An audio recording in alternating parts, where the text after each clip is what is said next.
Tertúlia. Meu boa tarde aí para todos e todas. Hoje é dia 11 de dezembro de 2012, terça-feira. O verbete de número 2505. Ele tem 5 páginas, 43 logias e 17 máximos. Eu chamo a atenção que a divisão do detalhinho tem 11 máximos. O tema é maternagem racional. A especialidade é maternologia. Quem redigiu o verbete com muita classe é a professora Lani, que está ali com um comitê, né, de sustentação. É isso? Definição. A maternagem racional é a técnica aplicada pela Consim-Mãe na educação dos filhos, fundamentada na utilização de discernimento, racionalidade, ponderação, esclarecimento, acompanhamento, afetividade, cosmoética, proporcionando ambiente adequado à expressão da autoconsciencialidade incita à recuperação de consciência e à antecipação do amadurecimento da neoconsciência. A retilinearidade autopensênica na labuta diária com os filhos.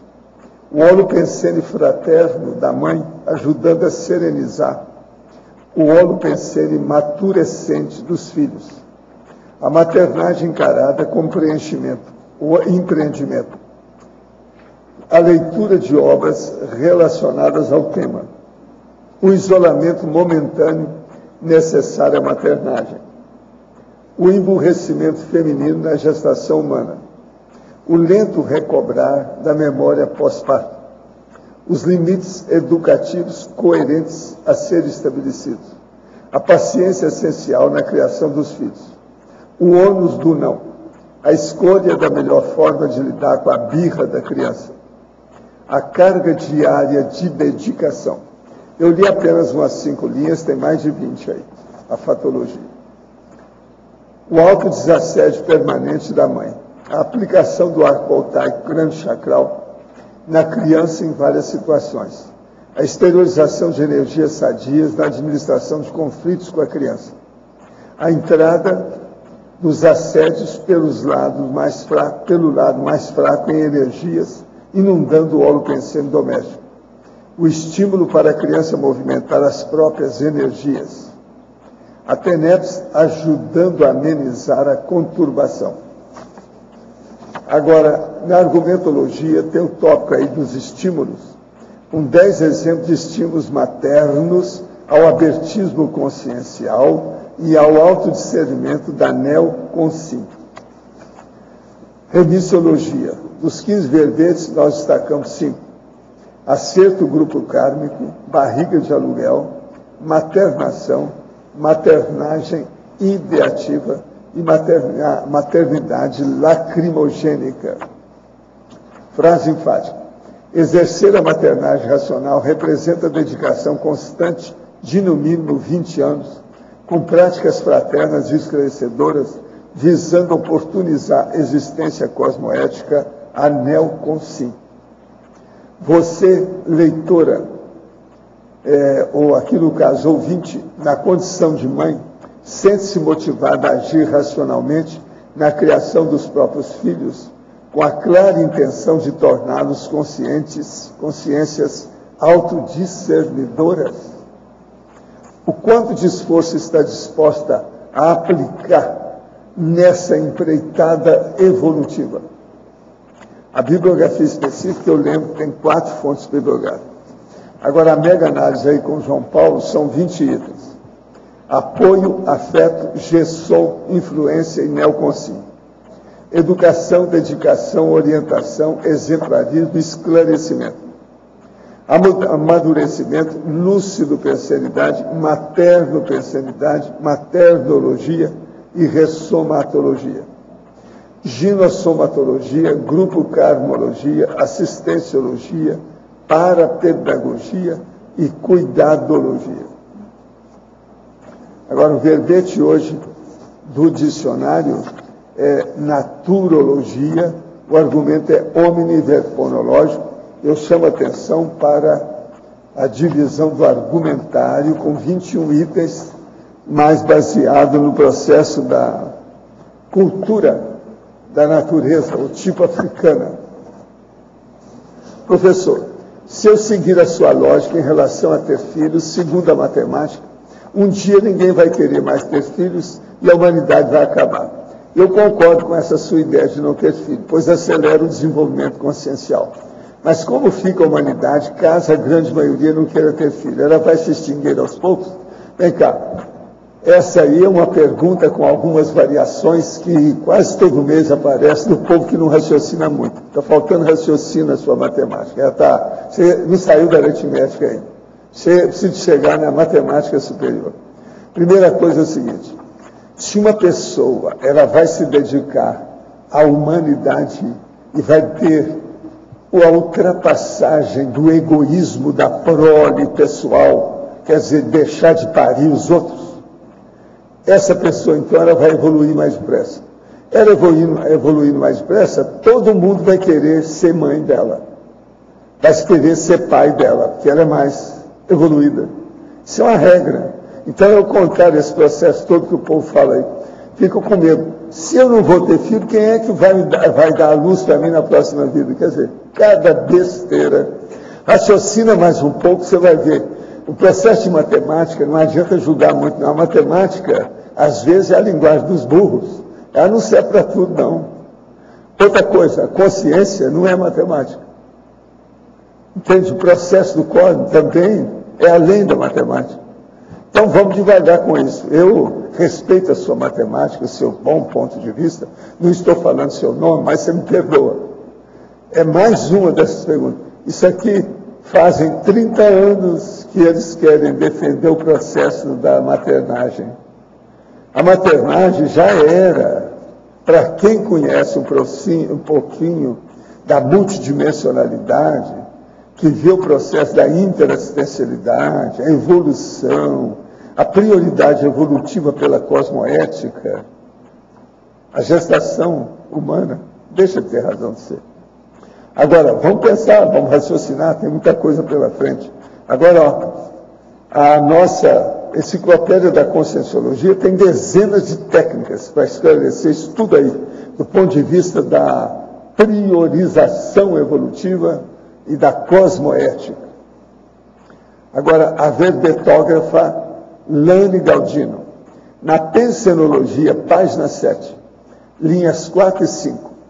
Como a mãe trabalhadora, dentro e fora de casa, com seus altos e baixos hormonais, consegue manter a retilinearidade autopensênica na labuta diária com os filhos?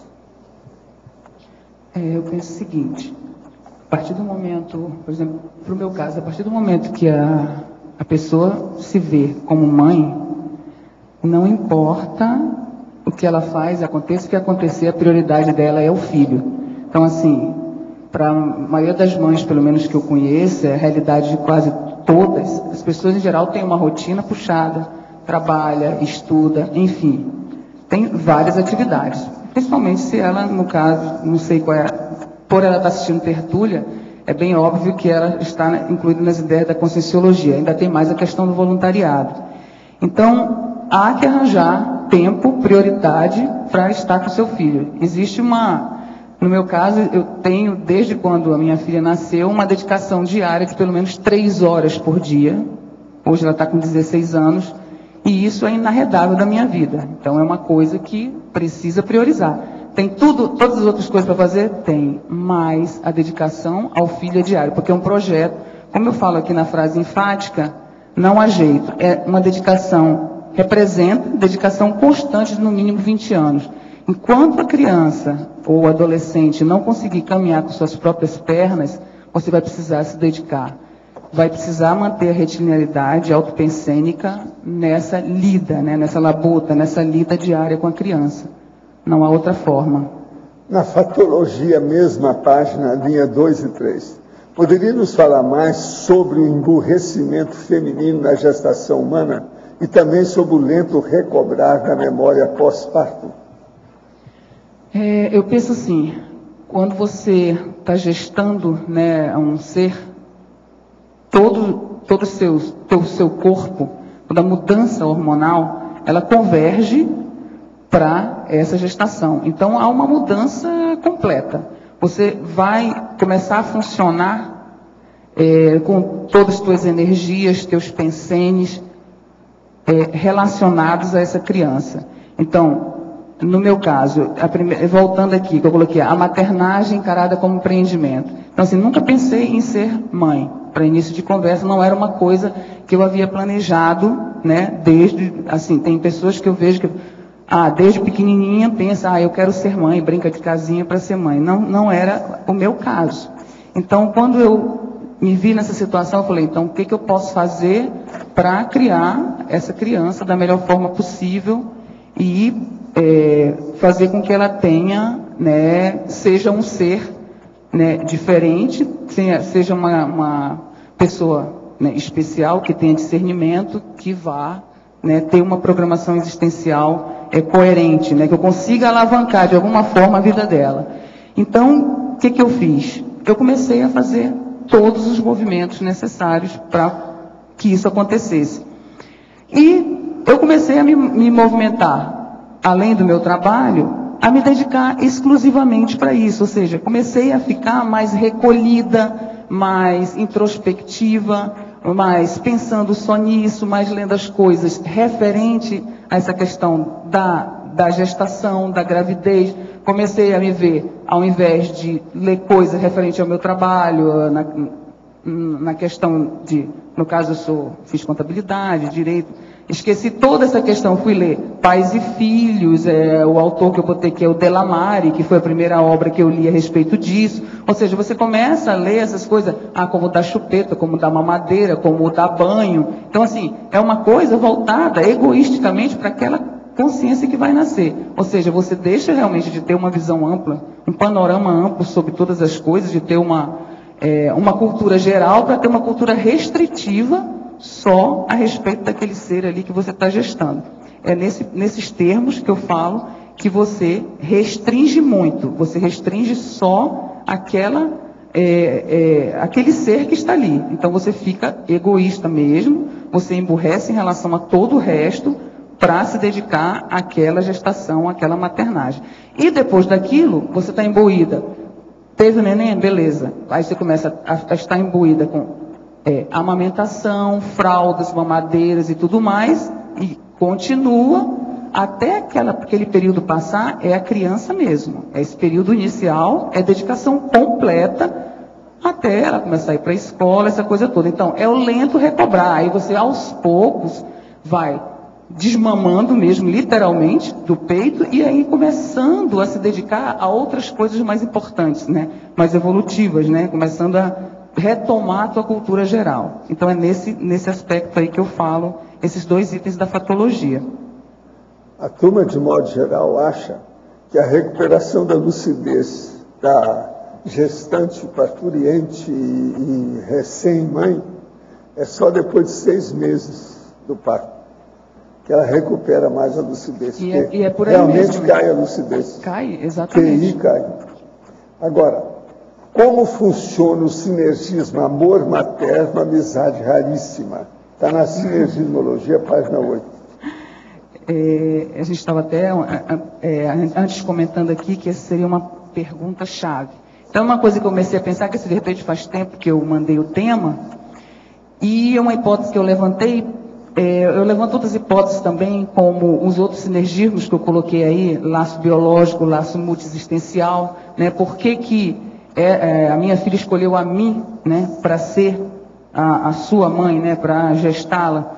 E eu fiquei refletindo muito, e eu levanto essa hipótese pelo nível hoje em dia de afinidade que a gente tem, por que não ser uma amizade raríssima? E também por alguns comentários que eu ouvi aqui durante as tertúlias, e até eu trouxe alguns anotados aqui para relembrar.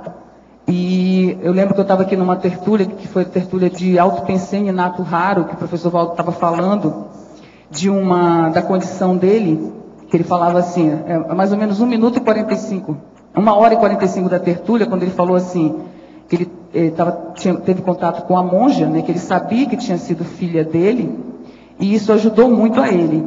E ele tratou muito bem da filha dele. Aí ele disse a frase assim: se você tem filho e filha, tem que tratar muito bem. Já pensou se for um serenão ou serenona? Já pensou que desconsolo você ter passado tudo isso e a pessoa não ter percebido nada? Aí é o verdadeiro sorvete na testa. Já pensou que ia chupar nos dedos todos de uma vez? Exatamente. Aí eu fiquei pensando nisso, eu anotei, eu falei assim, gente, isso é muito sério. Então eu sempre levava o negócio muito a sério, porque já faz muito tempo. Eu sempre levava a sério. Você veja, é tão a sério que eles permitiram que eu tivesse o meu irmão como filho, e eu vi tudo antes, durante e depois, do lado de lá e do lado de cá. Outra coisa, nisso aí eu acho que não faltou nada. Tudo eu previ. E deu certo. Entende? Meu irmão nascer como meu filho. Aquilo, tudo que eu previ, até o processo da influência genética, a situação, tudo deu certo. O jeito que ele ia ter, a situação que era. Agora, falei tudo para minha mulher anotou tudo antes dele nascer, e depois falei assim, aos 5 anos eu vou voltar a falar sobre ele com você, com detalhes, para que ele não dominasse a mãe. Cada cabeça do meu filho, cada taco seguido dele. Eu já sabia como é que era. Agora é que eu conheço esse meu filho, quer dizer, essa consciência, ó, é meu amigo de muito tempo. Por isso que ele é apegado comigo, esse negócio todo. Então isso tudo eu acho que me favoreceu. Se eu fosse um mau pai, uma má mãe, em vidas anteriores, eles não permitiam que eu fizesse isso agora nessa vida. Isso foi infiltração, não tinha nada a ver com minha proex. E deu certo. Agora fiz com galhardia, altaneiro, firme, dedicado ao processo e tal. Não parei com as minhas coisas de pesquisa, de viagem, nada disso. Levei tudo à frente. Agora, soube também escolher a mãe dele, que eu não sou besta. Tinha umas moças fora de série. A hora que eu escolhi a mãe dele, porque eu tinha contato com ele, as mulheres lá que eu atendia, muita gente me conhecia, tudo moça solteira, cada uma bonita, top model, diabo 4, atriz e tal. Então ela virar para mim assim, mas você vai casar com a gringa? Na mesma hora arranjaram um nome para ela, só porque era de base alemã, era gringa. Então assim, é ela que tem contato, já teve contato e tem afinidade com o meu irmão há muito tempo. E o melhor da história, ela conheceu meu irmão, entende? Então eu falei assim, ó, você viu o Walter como é que é, você teve uma noção dele mais ou menos como é que ele era. Você vai ter ele como filho. Aí ela se entrosou. Outra coisa, quando eu propus o processo dela, que ela tinha muita afinidade comigo. Então ela queria ter filho, mas como mãe solteira. Eu falei assim, não, isso aí não dá. Você quer ter um filho macho? Então eu vou te dar um filho macho, mas nós temos que casar, porque senão fica um bastardo, isso não dá certo. Se vai casar, não dá para ficar só amaziado, ou de qualquer maneira, esse negócio não dá certo. Então aí nós tivemos que organizar a vida toda para poder casar, porque ela era muito ocupada dentro da situação dela, não podia sair. Agora aqui. Professor, só um pouquinho, eu queria só acrescentar mais algumas coisas aqui, sobre, ainda falando na questão da mãe, que eu anotei faz tempo, em outra tertúlia, o senhor falou, né, tertúlia com sim transcendente, o senhor falou assim, toda mãe é uma escultora de gente, é uma artista fora de série. E na minha tertúlia do dia 24 de outubro, que eu achei muito interessante também, o senhor falou, o primeiro professor da Terra é a mãe. Contudo, há muita mãe boboca. Qual o percentual de eficácia da mãe? Parir é fácil, educar a cria é difícil. E aí eu achei que o senhor me deu de presente, como antecipação dessa tertúlia, ontem, o dicionário do DAC, que aí eu gostaria de ler um trechinho aqui, que foi infanciologia, que aí um trecho que o senhor colocou assim, ó, a maternagem é a primeira assistência, tanto dada quanto recebida. Dentre os mestres mais autênticos e fidedignos temos de inserir a mãe. Por isso, quem teve genitora culta, recebeu aporte mega vantajoso na vida. Fazer filho é fácil, educar filho é difícil. Os filhos exigem pelo menos 2 décadas de atenção constante, exigência, em geral, atravancadora da consecução de mega empreendimentos. O bom exemplo é o megadote do pai para o filho e o megadote da mãe para o filho, para a filha. Surras não educam. Agora, ó, você aí vai ver como é que eu fui bem como mãe e pai nas vidas anteriores. A minha mãe era com tendência culta, muita habilidade pessoal, uma verdadeira artista. Em tudo que ela fazia saía bem. Professora, 35 anos. Quer dizer, eu fui agraciado pela melhor mãe que podia ter. Ela me ajudou em tudo. A hora que ela me colocou na jardineira, eu com 12 anos, e ela se despediu de mim, ela virou e falou assim: meu filho, você nunca mais vai morar aqui. Por quê? A cidade era muito pequena. Ela me ensinou a ler e escrever com 4 anos. Eu já tinha 12 naquela ocasião. Tinha feito o exame de admissão ao ginásio e passei nos primeiros lugares. Centenas de alunos, eu passei nos primeiros lugares. E eu estava com receio disso. A minha mãe falou assim: meu filho, bobagem você ter receio. Eu te conheço, o que é que você estuda, a situação toda, esse povo lá. Você vai, ó, isso não é nada. E foi mesmo, realmente. Porque era a primeira vez que eu estava saindo da minha terra, né, aos 12 anos, para ver outra cidade, para fazer exame. Isso foi em novembro de 1944. Foi que eu fui fazer o exame para fazer, o ginásio. E eu passei na frente daquele povo todo, entendeu? E quando eu fui, eu tinha um receio, que a vida nova, você não sabe o que é, quem é, que é o povo, tanta gente, muito mais livro, mais biblioteca, mais professores, esse povo deve saber demais. É assim que eu pensava. Que nada, né? O negócio é uma vergonha. Mas você está entendendo? Eu fui agraciado também com isso, porque eu devia ter a maternidade e a paternidade a meu favor. Entende? Agora aqui, por gentileza, poderia explicar, se na definição fala em afetividade cosmoética, por que o tema do verbete é neutro e não homeostático? Bem, eu penso que a questão da maternidade é que a gente estava discutindo há um tempo entre meus amigos aqui. A maternidade a gente faz o máximo que a gente pode. A gente se esforça, só que a gente não tem como garantir que a coisa vai dar certo. E outra coisa também, a gestação consciencial é superior à maternidade. Exatamente. Então a maternidade é aquela coisa, você se esforça, você faz o máximo. Agora, se aquele resultado, eu falo inclusive na última linha aqui da fatologia, eu enfatizo bem. Todos os esforços que eu, pelo exemplo que eu tenho da maternidade, não garante nada. Tanto que eu coloco aqui, ó, na penúltima linha da patologia, a certeza íntima de haver feito todos os esforços para a melhor criação. E a próxima, o fato de a maternagem racional não representar futuro garantido para o filho. Então pode ser que daqui a um tempinho, quando ela fizer 20 anos, 20 e poucos, ó, mãe, nada disso aqui que a senhora me falou serve para mim, eu quero seguir outro caminho, eu quero fazer outra coisa. Está ótimo, mas a minha consciência está tranquila que eu fiz o melhor que eu pude para ajudar. A professora lá, Lourdes Sá, aquela de Portugal, lá de Lisboa, ela pergunta: concorda que a expressão maternidade responsável, atualmente muito utilizada em Portugal, poderia ser uma sinonímia do seu verbete? Sim, inclusive maternidade responsável. O tema do meu verbete anteriormente era maternidade racional. Só que eu concordei com a equipe de revisores, e também se alguém quiser olhar pode ver no dicionário, que a maternidade ela está mais relacionada com a questão de parir, de dar à luz ao filho. E a maternagem está relacionada à questão da educação. Então eu concordei com a equipe de revisores com relação a isso, que o viés que realmente eu quero dar no verbete é da educação, e não simplesmente o fato de parir. Então, está correto por essa questão. Na página 8, primeira linha da tecnologia, poderia explicar a técnica do morde-assopra?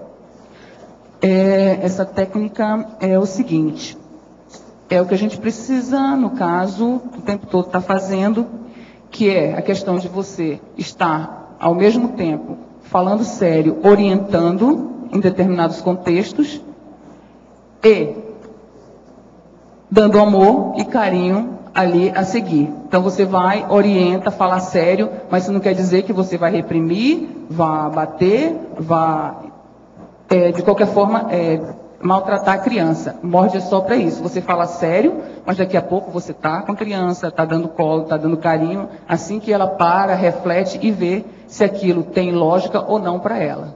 É essa técnica do morde e assopra. O tempo inteiro está nesses dois campos, orientando e dando carinho. É essa a questão.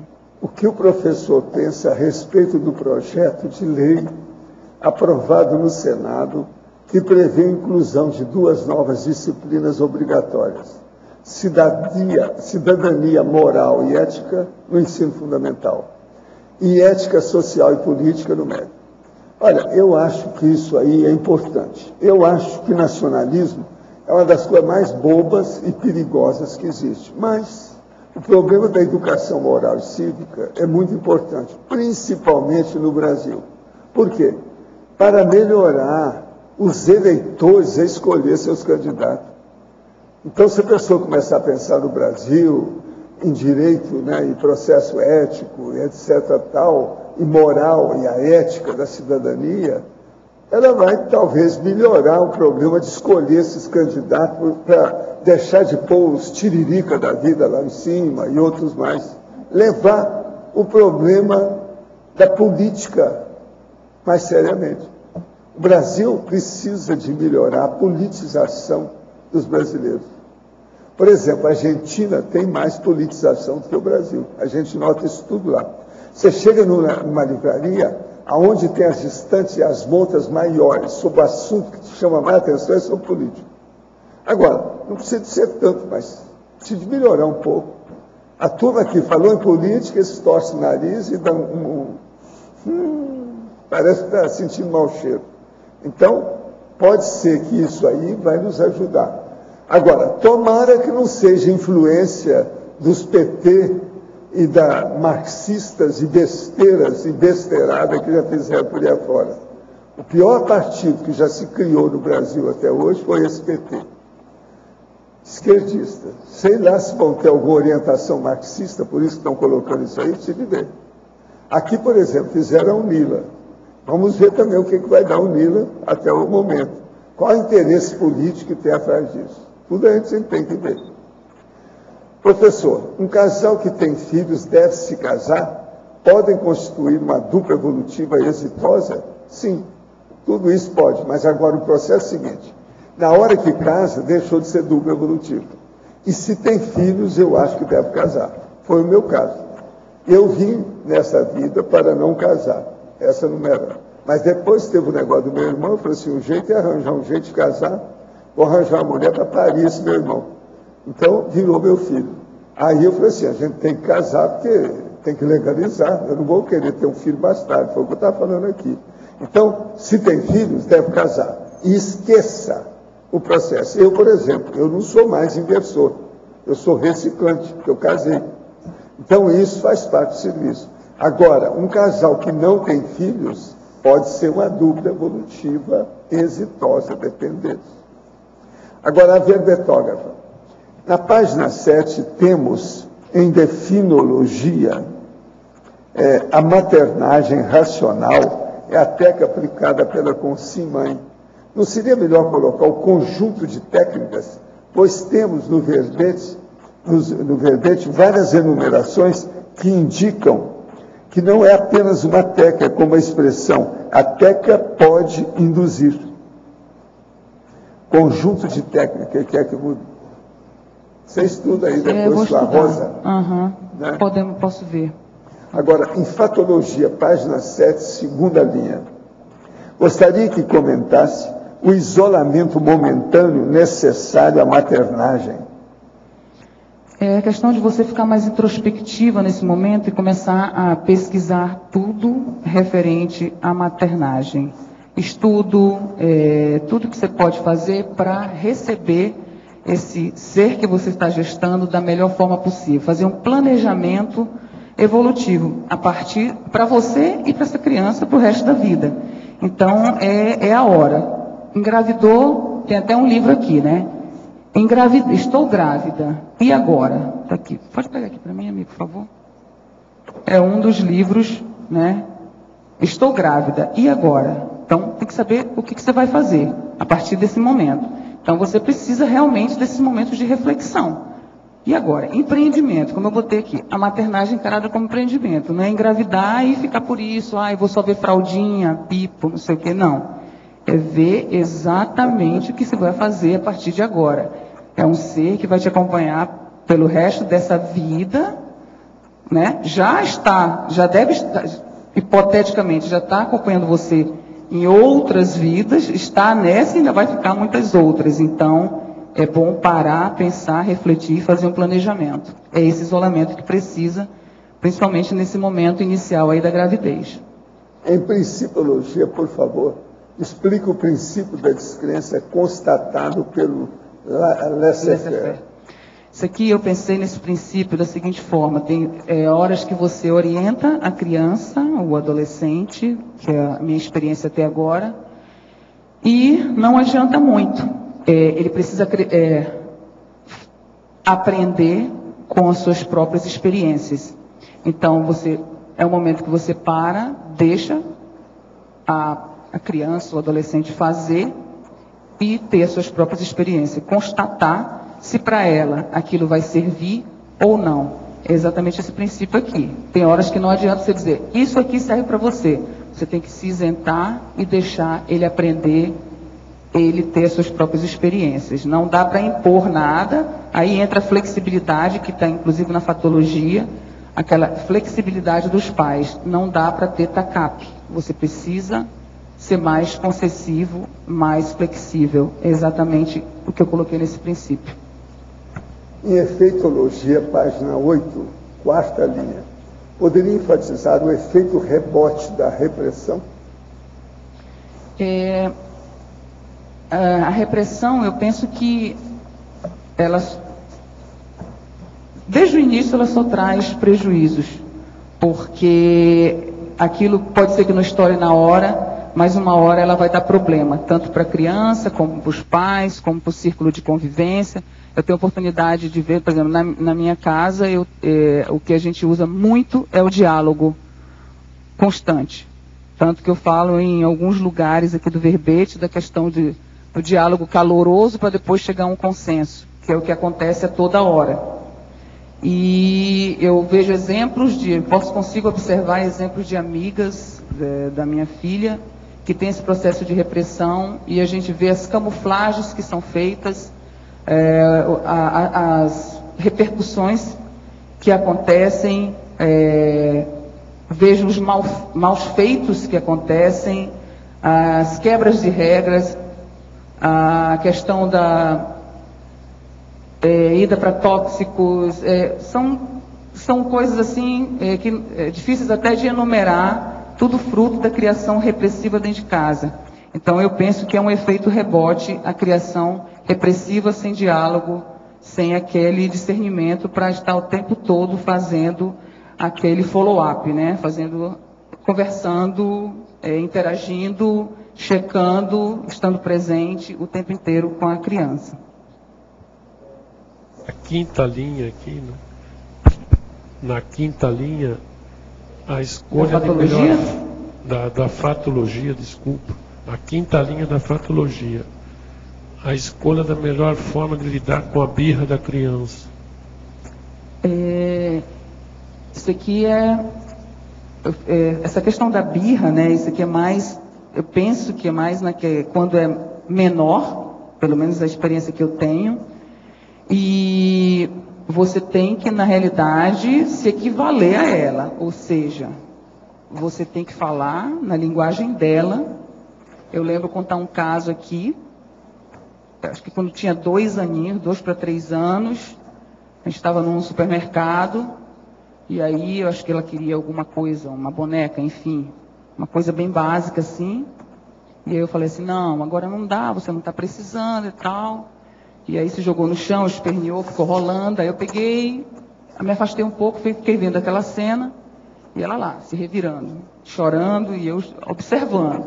E aí, fiquei de longe, e aí quando de repente ela parou, olhou, ela não tinha plateia.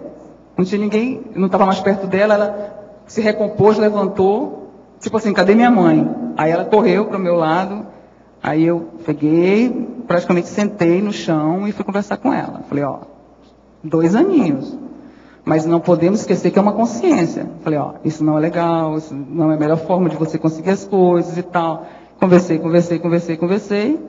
Ela ficou bem, falei, vamos tomar um sorvete? Vamos. E aí, sempre que ela tinha tendência de fazer isso, eu explicava para ela, você lembra daquele dia? É a melhor forma, não é melhor pedir?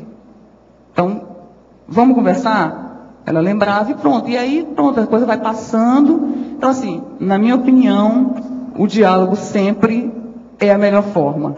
Não é batendo, não é reprimindo, não é que você vai conseguir. Então, é você escolher uma forma que seu filho funcione para poder você fazer a melhor abordagem para desfazer essa birra. E aí você adapta para as outras coisas da tua convivência com ela. Na própria fatologia, a quarta de baixo para cima, depois continua as redes sociais, MSN, Facebook e Orkut, geradoras de fofocas e conflitos. Bem, eu vejo que essa é uma questão bem complicada de administrar, principalmente porque é a vida deles hoje em dia. Eu fico observando na minha casa e amizades que ela tem. Por exemplo, vai amigos em casa que a gente não consegue estabelecer um diálogo, porque a pessoa agora tem aqui no celular o tal do WhatsApp, ou seja, é uma mensagem instantânea, que a todo tempo a gente está conversando com uma pessoa, com um adolescente, ele está ali olhando mensagem, você não consegue nem estabelecer um contato visual, né? E eu tento, na medida do possível, colocar um limite nisso. Então, já houve de tudo, até eu trancar o quarto que tem o plug lá da internet, dizer, não, tem hora para estudar, tem hora para estar no computador, eu acho que amanhã tem aula de manhã cedo, eu acho que não é a melhor hora, e isso agora não é adequado. Então, vamos lá. E isso não é fácil, isso dá trabalho. Eu vejo que é geradora de fofoca, porque eu vejo que às vezes está tudo certo em casa, para lá e entra no Face, por exemplo. Aí alguém postou uma coisa sobre algum determinado evento na escola que se refere a ela. Aquilo gera um conflito, que aí, isso já é 9h30, 10 horas da noite, ela vai dormir assediada com aquilo, já gerou um padrão que vou ter que desassediar, então, no outro dia é um problemão para resolver. Então, esse é um problema, isso é uma coisa que, na minha ótica, os pais precisam estar super atentos, e isso é diariamente. Então, não é fácil, não vou dizer que eu tenho um remédio para isso, mas tem que estar atento, tem que estar observando, precisa estar acompanhando. Eu acho que isso é um problemão. Ajuda. A internet é excelente? Mas tem horas que atrapalha, gera conflito, gera. Então precisa estar atento. É para proibir? Não, eu acho que é necessário. Todos nós fazemos uso, ela pode ser usada positivamente, tranquilamente. Só precisa ser observado nesses contextos, eu penso. Letra B. Na 10ª linha, em patologia, a educação financeira. Você fala em educação financeira. Nós sabemos que é bastante complicado para se ensinar isso em escola, em tudo quanto está lugar. Mas você botou aqui, educação financeira. Dá para você explicar para a gente? Sim. O que eu penso? Desde muito cedo, a orientação com ela, na minha casa, por exemplo, é da gente ter gastos, né, racionais. Por exemplo, eu explico para ela que a gente não tem dinheiro, a gente não pode gastar mais do que a gente ganha, né? Por exemplo, eu sou uma pessoa que tem salário, eu não tenho dinheiro assim para jogar pela janela. Então, eu falo com ela, ó, a gente não gasta mais do que a gente ganha. Então, por exemplo, ela quer comprar determinada coisa. Eu falo assim, você realmente está precisando disso? Vamos lá, um exemplo básico, assim, preciso comprar, mãe, estou precisando muito comprar um sapato. Tá bom, então mas vamos olhar aqui. Vamos aqui no teu guarda-roupa, por exemplo. A gente abre lá, tem trocentos sapatos. Você realmente está precisando desse sapato? É outra coisa que coloca aqui, a orientação para gastos racionais. Então, duas coisas que eu digo para ela que não tem limite na minha casa. Comprar livro e alimentação. Sempre que você precisar, isso vai existir. Tá? Então, presente, comprar presente desde quando eu era pequena. Quero presente toda hora. Presente, Natal, Dia das Crianças, e tem mais outra data que e aniversário. Então, assim, mas livro, quando você quiser, tem. Então, assim, teve uma época, então tá bom. Começou a fazer a biblioteca. Eu lembro que numa viagem, quando eu vim aqui para Foz, conhecer Foz do Iguaçu e saber se realmente a gente ia mudar para cá, então, eu morava em Manaus, para vir para cá é quase 4.000 quilômetros. Então, a gente leva, assim, 10 horas para chegar aqui a Foz com as conexões. Então, eu lembro que nessa viagem a gente comprou, a gente fica muito tempo em conexão, ela leu mais ou menos 5 livros. Eu disse assim, não, mas já chega. Ela falou assim, mas você disse que para livro não tem limite? Então, mais ou menos assim. Testa tudo, né? Então, mas assim, eu fico muito feliz porque eu fico vendo que ela tem amigas que de livre e espontânea vontade nunca lê um livro. Amigas de 16 anos, só lê aqueles obrigatórios da escola.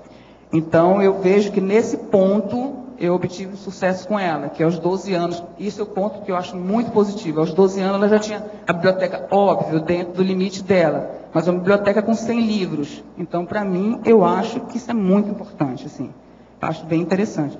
Então, a educação financeira nesse sentido, orientando para gastos racionais. Então, assim, teve uma época que foi muito difícil controlar isso. Por quê? Por causa das influências, que eu falo em outro sentido aqui. É muita influência. É lógico que porque a gente tem nós somos da classe média, a gente tem uma condição um pouco melhor, então ela estuda em escola particular. Com isso, tem pais que criam os filhos de toda forma. Então, tem pai que dá tudo para a criança. Então, ela vê criança que tem todas as formas tem tudo, tem todas as bolsas, todos os livros. Então, é muito difícil você controlar isso. Para mim, foi muito difícil. Mas ela passou dessa fase. Então, assim, até ela passar dessa fase foi difícil, foi complicado, mas a gente foi conseguindo aos poucos. E a minha experiência com ela a partir dos 13 anos, eu consegui colocar na mão dela um cartão de crédito, e ela até hoje, ela está com 16, ela escorregou uma vez. Tipo assim, ela tem o cartão na mão dela, ela pode fazer o que ela quiser, e ela não escorrega, ela me consulta, ela sabe exatamente o que ela pode gastar. Então, para mim também, isso é uma conquista. Ela ter essa condição de já saber, de ter discernimento do que fazer com o dinheiro dela. Ela sabe que ela tem um limite, quando ela quer extrapolar esse limite, ela me consulta. Então, para mim, está tudo certo. Eu consegui, inclusive, eu tenho um livro aqui para indicar sobre gasto. Sobre orientação financeira, tem muitos livros a respeito, mas esse livro aqui, Gustavo Sebrasi, Pais Inteligentes Enriquecem Seus Filhos. Não é a intenção enriquecer, lógico, não é essa a intenção, mas é legal que ele fala como educar seus filhos para se tornarem independentes e terem uma relação saudável com o dinheiro. Acho legal porque um dos primeiros capítulos dele aqui ele fala: pais e filhos sabem lidar com o dinheiro, porque muitas vezes os pais não sabem lidar com o dinheiro. O problema começa com os pais, entendeu? Então, assim, tem vários capítulos interessantes. Valorizar o dinheiro, como orçar, como ter uma planilha, por exemplo. Ela sabe que eu tenho uma planilha de gastos. Então, ela sabe muito bem que ali só cabe aquilo que dentro do meu salário, dentro do que eu posso gastar. Então, é nesse sentido. Não sei se eu respondi a sua pergunta, se tem alguma outra dúvida. Obrigado. Eu gostaria de saber como é que é a sua teática nesse aspecto. Normalmente, as mães mais modernas, assim, que trabalham, então, nós temos uma questão de culpa que nos acompanha dioturnamente. Tentamos, às vezes, fazer aquele jogo de compensação dos filhos, compensar de alguma forma a sua ausência, ou, enfim, a gente tende a se culpar de tudo. E às vezes a gente é condescendente demais com eles. E onde nós erramos, ou tem 2 filhos, o que funciona para uma consciência não funciona para outra. Então, eu gostaria de saber como você trabalha isso no seu dia a dia. Essa questão de culpa, daquela coisa de poder ter feito melhor, podia ter sido uma mãe melhor. Você tem esse tipo de cobrança também? Eu não me sinto assim. Eu penso assim, por essa questão da dedicação que eu tenho, desse planejamento que eu fiz desde quando eu engravidei, uma coisa que eu botei na minha agenda e no meu planejamento é essa dedicação diária a ela. A coisa só complicou um pouquinho por conta das coisas que eu me envolvi mais recentemente na Conscienciologia, por conta, às vezes, das itinerâncias. Mas eu sou muito presente, o tempo inteiro. O tempo inteiro eu chego em casa, tenho aquele espaço para ficar com ela. Então, assim, o tempo inteiro eu estou linkada com ela, o tempo inteiro. Assim, penso na hora do almoço, estou pensando nela. Vou pegá-la para almoçar. À noite, eu fazer não sei o quê. A primeira pessoa que está na minha cabeça é ela. Então, o tempo inteiro eu estou linkada. Então, eu não tenho essa culpa. Eu tenho certeza que eu estou dando o máximo que eu posso. Ela me cobra bastante também. Entendeu? Porque eles são bastante egoístas. Isso eu posso te afirmar. Se você pode dar o seu osso, mas eles querem mais. Entendeu? Obrigada. Na Fatologia, página 7, 4ª linha, de baixo para cima, os jogos virtuais viciantes, como você lida, né? Está mais ou menos na mesma linha das redes sociais, mas os jogos são, né, bem complicados, né? Eu, assim, no meu caso, eu tive... existiu, mas a minha experiência foi pouca nisso aqui, porque eu consegui administrar cedo essa questão dos jogos, né? Porque, primeiro, ela é menina. Menina, em geral, não fica muito colada, grudada com esse negócio de jogo. E eu fui conseguindo substituir essa questão dos jogos com ela por outras atividades. Então, menina é mais fácil eu conseguir colocar umas atividades que ela gostasse, atividades físicas, sei lá, balé ou natação, outras atividades, inclusive, melhores para o corpo, a questão de livro mesmo, outras atividades recreativas que eu pude tirá-la dessa questão dos jogos. Mas eu penso que é complicado, eu penso que você tem que arranjar atividades que instiguem a curiosidade da criança para fazer com que ela desvie da questão desses jogos, principalmente os violentos. Estava comentando com uma amiga recentemente sobre isso. Porque a única forma de você desviar a atenção de uma criança para esse tipo de jogo é você achando outro tipo de atividade que instigue a curiosidade dela.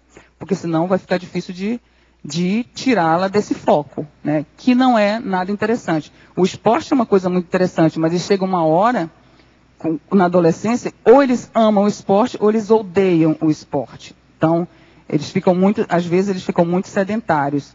Então, a dica que eu dou é isso. Vamos parar e pensar algo interessante, instigante, que façam que eles tirem o foco dessas coisas mais paradas, né, que instigam a violência, para uma coisa mais interessante, mais lúdica, que façam com que eles saiam desse foco. É a dica que eu tenho. Entendi.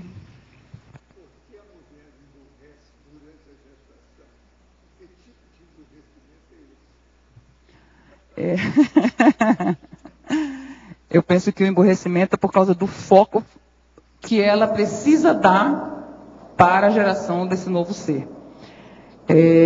A mudança hormonal é intensa. Primeiro, ela fica toda emotiva, toda chorosa, voltada exclusivamente para a gravidez. Ela precisa pensar, se reorganizar completamente para o processo da gravidez. Eu recomendaria que ela realmente pesquisasse e refletisse tudo que ela puder refletir e planejasse tudo que ela pudesse planejar para o resto da vida com relação há essa parceria que ela vai ter com seus filhos. E por esse motivo eu penso que o foco principal dela é o filho e a gravidez. Por isso a cultura geral dela fica restrita, completamente restrita. E eu acho que é um período, até certo ponto, se você for pensar, um período curto e necessário para a gestação dessa criança. Porque depois vai ficar envolvida com todo o processo de fralda, de mamadeira, de amamentação, outras complicações de babá, de escola, por muito tempo, que vai tomar outro tipo de tempo dela, e outra, começa a trabalhar, principalmente se ela for uma mulher ativa, né? Se ela for o que eu botei aqui na estrangeirismologia, se ela for um work mother, então ela vai precisar se virar em 1000 para poder dar conta das coisas. Então ela precisa realmente desse período aí, e ela vai ficar dedicada, vai restringir mesmo. Por isso esse emburrecimento feminino na gestação humana. É por causa da dedicação que ela precisa ter. Professor, sobre o cão que morreu preso no CIEC, por que os amparadores não avisaram algum EPICOM para resgatá-lo? Olha aqui, você pensa que o negócio é assim, né? Você pensa que nós temos facilidade daqui para lá e eles têm de lá para cá para fazer tudo? Agora, ó, esse negócio do cachorro está mal contado. Não tem ninguém aí para contar o que aconteceu, não, né? Não é aquilo. Se quer contar para nós o que houve de fato nisso aí, eu não sei. Então, o cachorro apareceu com a cabeça aberta, né? Cortada, deve ter sido exposta. Alguém fez isso com ele, né? Alguém fez isso com ele. E ele apareceu aqui no CAEC, e depois ele foi parar lá no discernimento. E realmente o cheiro era muito forte, era um cheiro insuportável.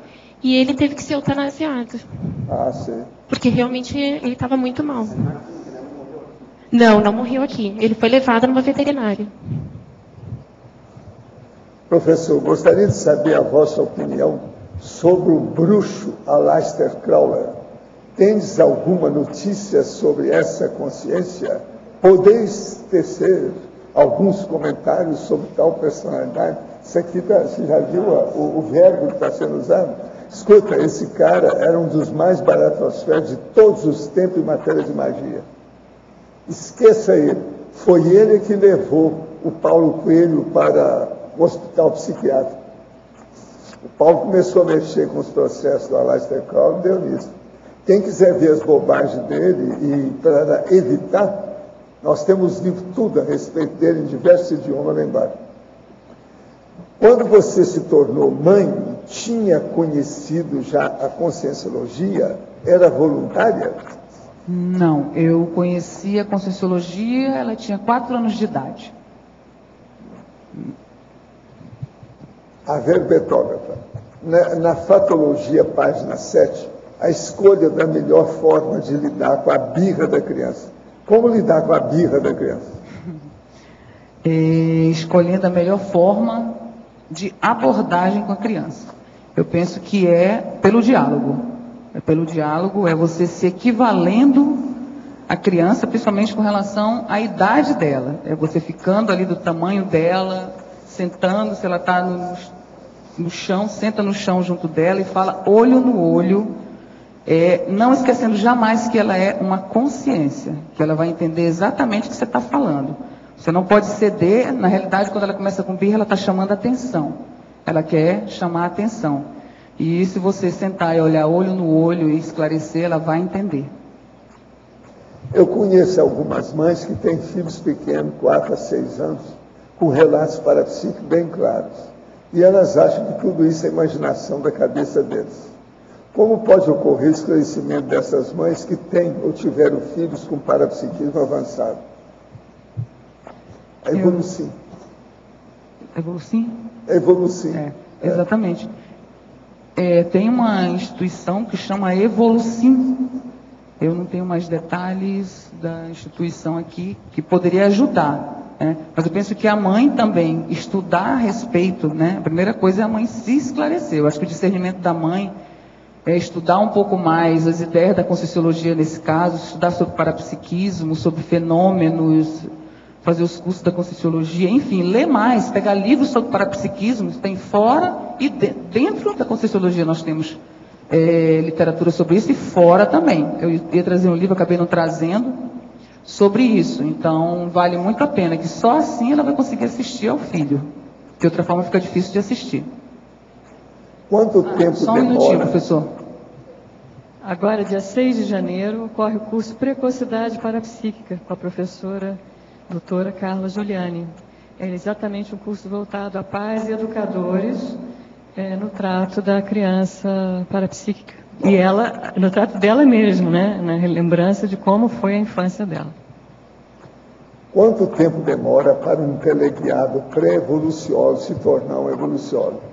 Olha, as nossas conjecturas é que é pouco tempo, porque ele apenas se adapta mais na condição de mini peça do maxi-mecanismo interassistencial. De modo que aí deve ser um período breve. Agora vamos fazer o seguinte, aquele que chegar primeiro, chega aí e volta e fala para a gente quanto tempo. Tá certo? Professor, é possível usar o paracérebro no lugar do cérebro no dia a dia? Qual a diferença básica entre pensar usando o paracérebro e pensar usando o mental som? Existe uma técnica para experimentar o uso consciente do paracérebro sem sair do corpo? Olha, eu acho que tem que começar a vivenciar e exemplificar certas condições evolutivas um pouco mais sutis e avançadas. Então, o ideal para isso, para a pessoa entender mais o paracérebro, é procurar entender a autotaquirritmia, a imperturbabilidade pessoal, a transafetividade, a interassistencialidade e o processo da auto-OFIEX, quer dizer, oficina extrafísica pessoal da pessoa. Com isso, ela vai entender mais o processo de paracérebro e vai caminhar mais para entender o que nós chamamos de semiconsciência. Com o processo da semiconsciencialidade, a pessoa vai entender mais a paracérebrologia. No verbete do dicionário de argumento da conscienciologia, página 2, nós temos aí avariciologia. Perdão. Que diz o seguinte: o avarento adoece porque tenta matar a fome através da própria constipação intestinal. Poderia explicar a ideia por trás dessa declaração? É que a pessoa, ela segura tanto que ela não dá nem o cocô dela. Então, com isso, ela tem constipação intestinal, os intestinos não funcionam. Agora, eu, na minha condição de médico, atendia gente de todo tipo.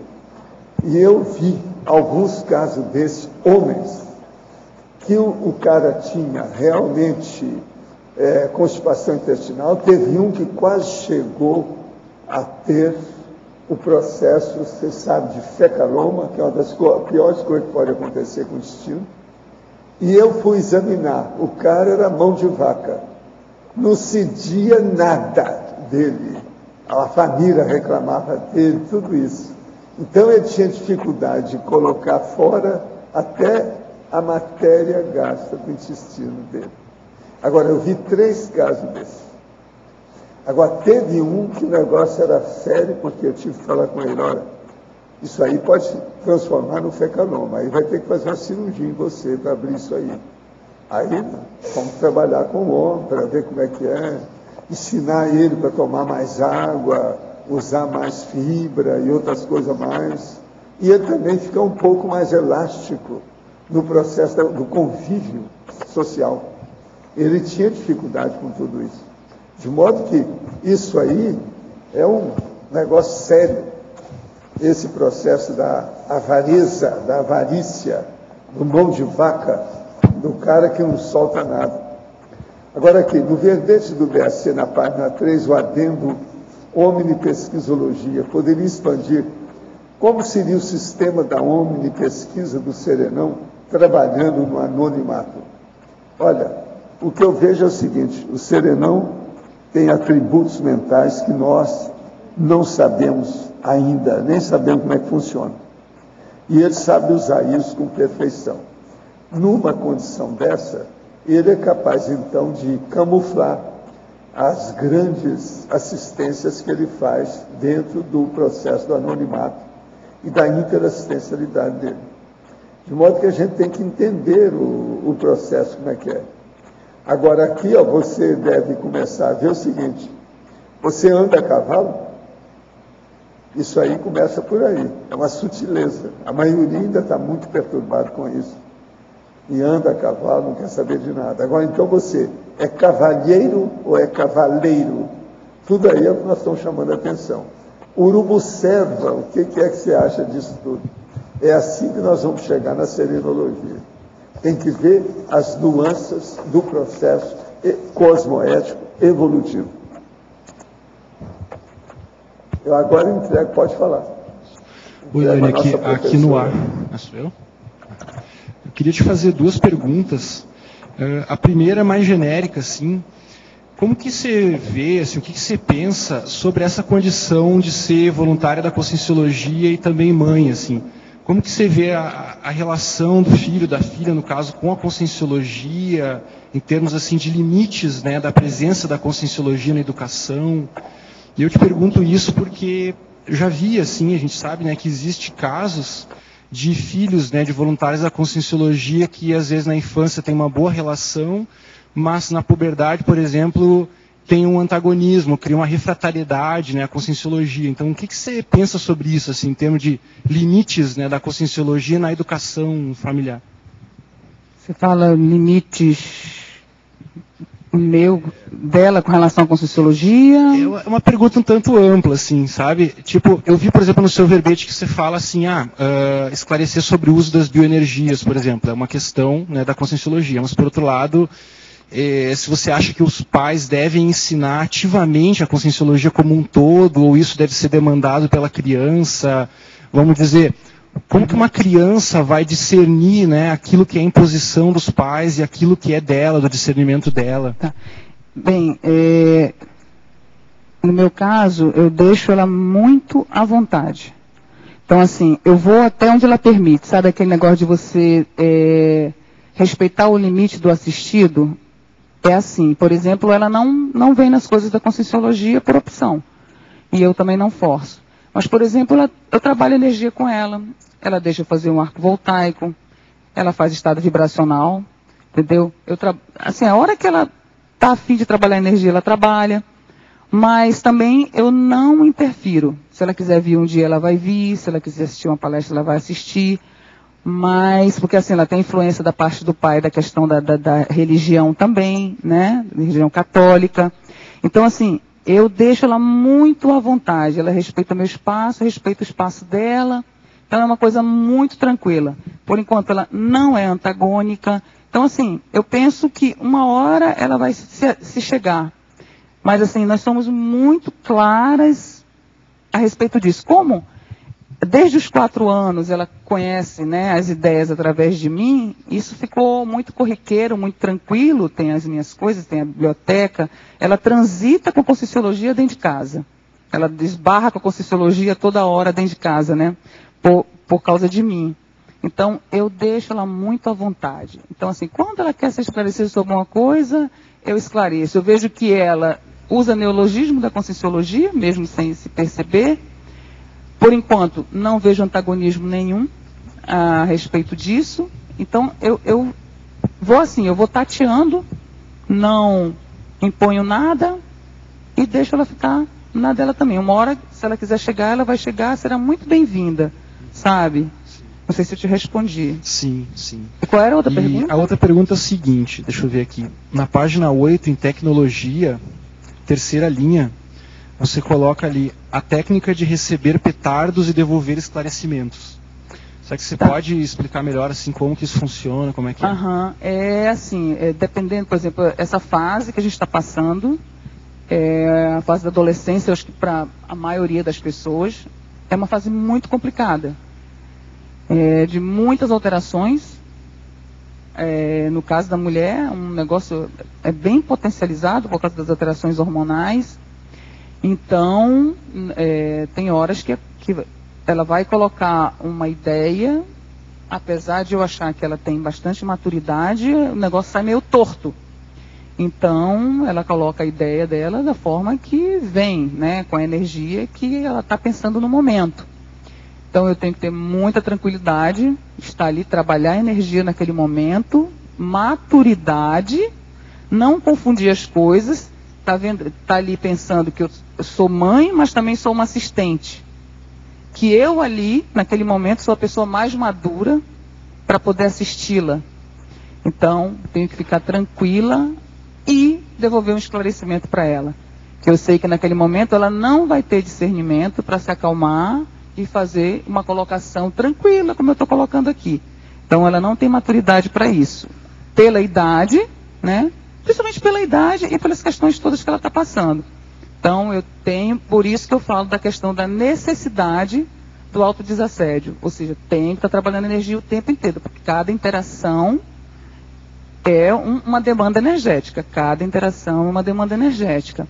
Então, é isso que eu quis colocar aqui. Você recebe ali os petardos mesmo. Toda hora vem um negócio ali, você pensa que chegou em casa, ufa, vou descansar. Não, é uma demanda. Aconteceu alguma coisa na escola, tem uma coisa mal parada com ela, tem um problema que ela precisa resolver, uma coisa que está ali.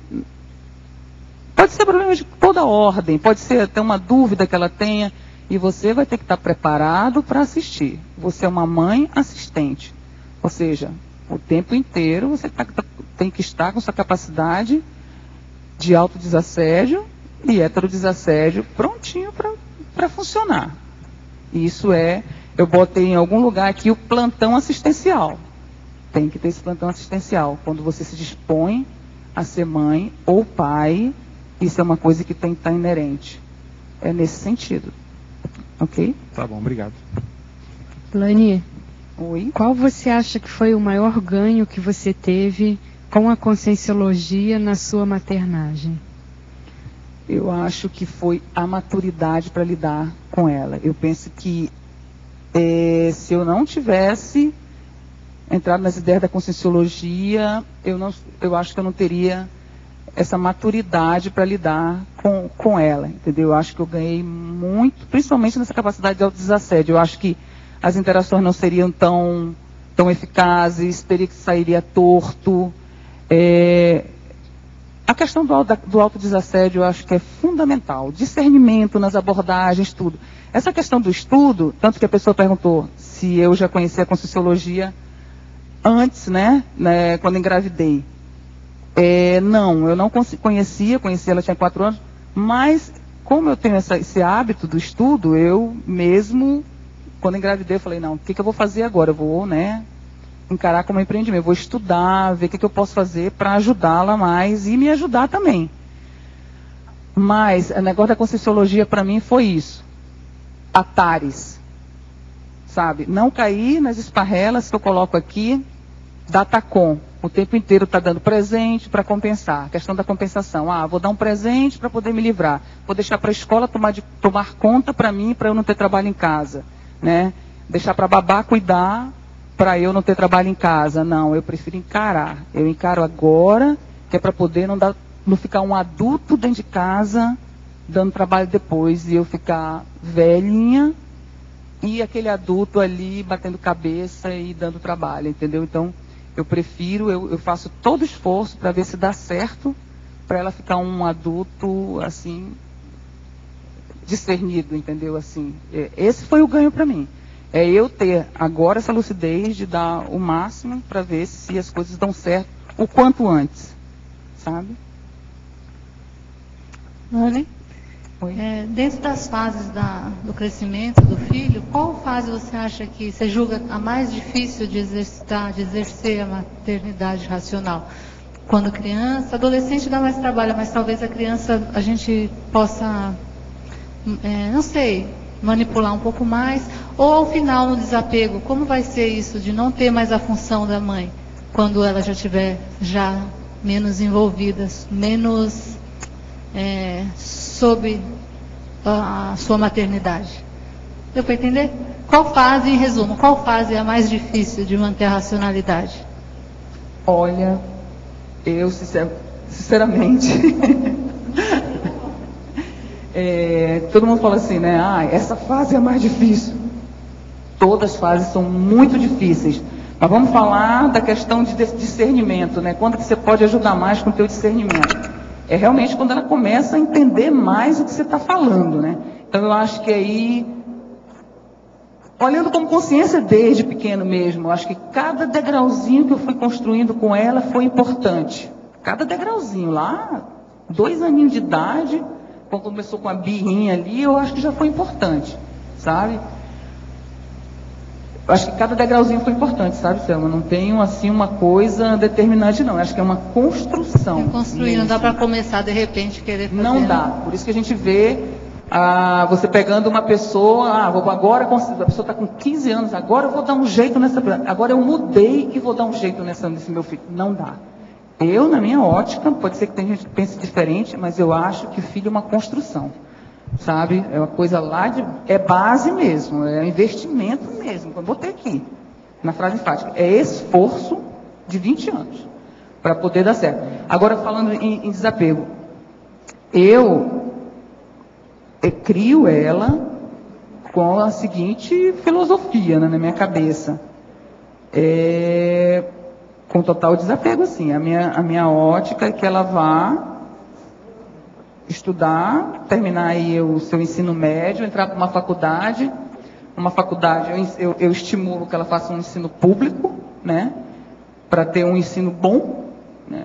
Estimulo que ela estude fora de Foz do Iguaçu, né, porque a gente fica vendo algumas coisas no ensino aqui que não são muito boas, que não favorecem. Inclusive eu peguei um cosmograma aqui, que eu até coloquei, que eu estava lendo ali numa revista, né, tomando um café, que aí um vestibular, assim, vestibular, agende a sua vaga, entendeu? Então eu achei, assim, complicado, entendeu? Então, agende a sua vaga. Eu até gravei aqui, Revista Sem Fronteiras, número 86, de novembro desse ano. Tem muitas particulares aqui em Foz que fazem isso, né? Então, já tem amigas dela que já sabem, que vão sair, não fazem o menor esforço, vai agendar a sua vaga, só ir lá, botar o nome e entrar.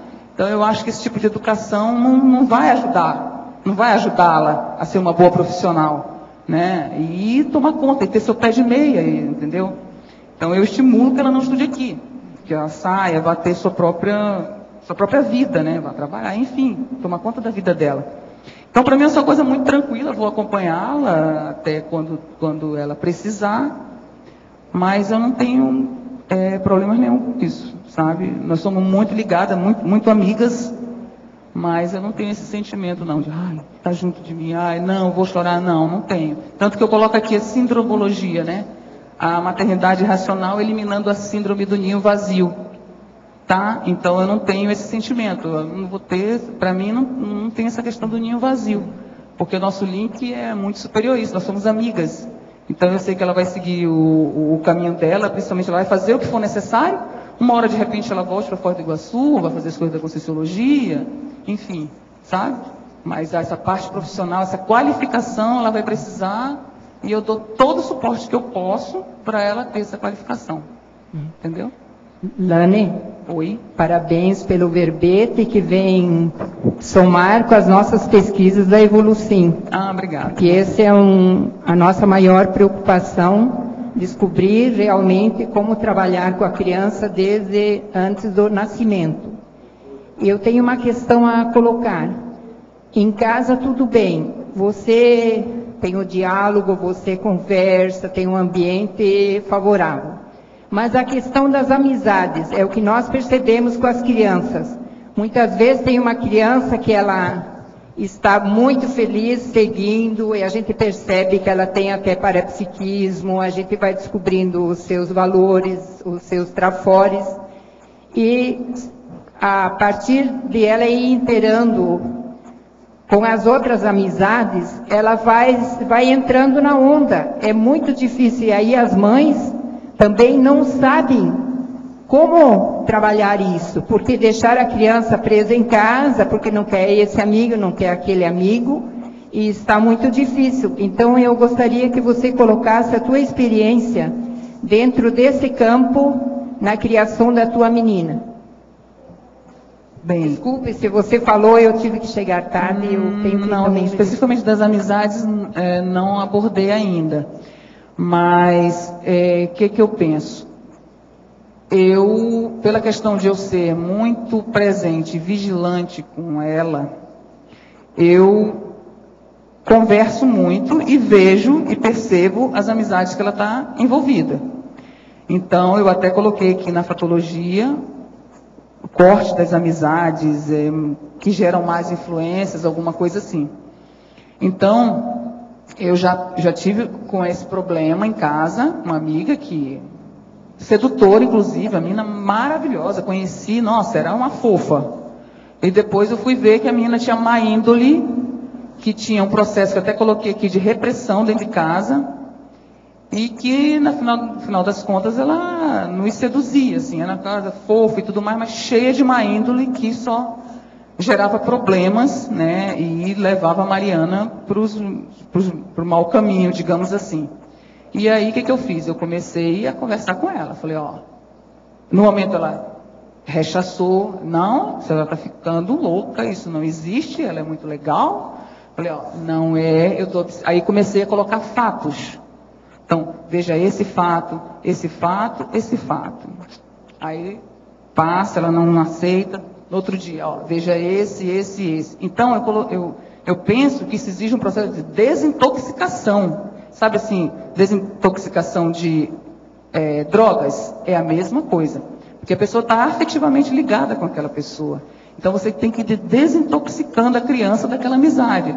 E mostrando fatos, fazendo com que ela use o discernimento e vá comprovando por ela mesma que aquilo é real. E cada vez que você coloca em casa a respeito daquele assunto, ela discorda, mas ela vai lá na escola e começa a observar a postura daquela pessoa. E aí ela vê uma incoerência. Aí ela fala, eu acho que tem sentido. Aí daqui a 3, 4 dias ela chega em casa, mãe, eu acho que eu vi isso mesmo. Aí ela vai juntando as pontas e uma hora ela chega à conclusão que realmente você tinha razão. Então esse negócio não é mais uma vez eu falo, não é um processo fácil, exige uma desintoxicação, mas eu acho que ali você está vigilante, você está perto e observando, sabe? É o único jeito. E ir conversando, vai conversando, até você conseguir fazer uma desconexão daquilo que não está, você vê que não está acrescentando nada, só está levando a criança para o buraco, desviando o caminho, sabe? Então, assim, no caso do trabalho de vocês, vai ter que ter uma orientação aos pais, eu penso, né? Porque só com a criança, eu não sei o que você pensa disso. Nós não trabalhamos só a criança, nós nunca trabalhamos uma criança sem ter o cuidador junto. Pois é. Ou a mãe, ou o pai, ou a avó. Porque não é possível, porque aparecem crianças que são fora de série, mas os pais não dão acompanhamento, aí nós não temos condições. Exatamente, então fica difícil. Se o pai não ajuda, fica bastante complicado para resolver a situação. Porque aí é o pai ali, ininterruptamente dentro de casa observando. Senão, fica difícil de consertar a coisa. Ok? Tá certo, muito obrigada. Nada. Você falou aqui na tecnologia a questão da aceitação ante o imutável no momento evolutivo da criança. Aí a minha pergunta é, como é que a gente determina esse ponto da imutabilidade? Quer dizer, até onde a gente vai, qual a ferramenta que você acha que estaria acessível para a mãe, né? Para ela saber, daqui para cá, o limiar. Até aqui eu vou, daqui para cá fica para um outro momento. Olha, eu penso que assim, o que determina aí é a maturidade da criança. Tem coisas que você vai abordar determinado assunto. E você, naquele momento, você percebe que ela não está madura para receber aquela informação. Então, assim, determinadas posturas, você vai ver que ou determinada priorização que ela está tendo. Então você vai ver que você vai falar assim com ela, prioriza determinada coisa. Ela, isso não é importante para mim. Entendeu? Então você não adianta insistir que aquilo você vai estourar. Então você tem que, a gente até comentou, né, que você falou aqui da palavra resignação, que de repente ficaria melhor compreensão. Né? Então você tem que, naquele momento, se recolher, esperar, né? Compreender que se você for ultrapassar aquele ponto, você vai estourar.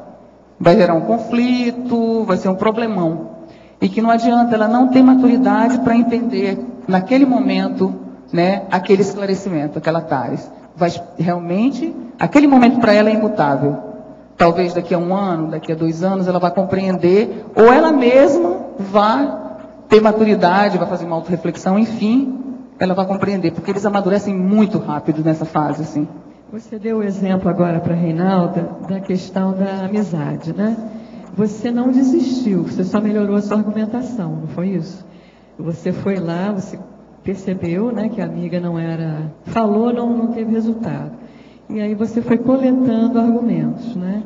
Então, você diria que isso é uma técnica, quer dizer, de abordar por uma outra maneira, ver...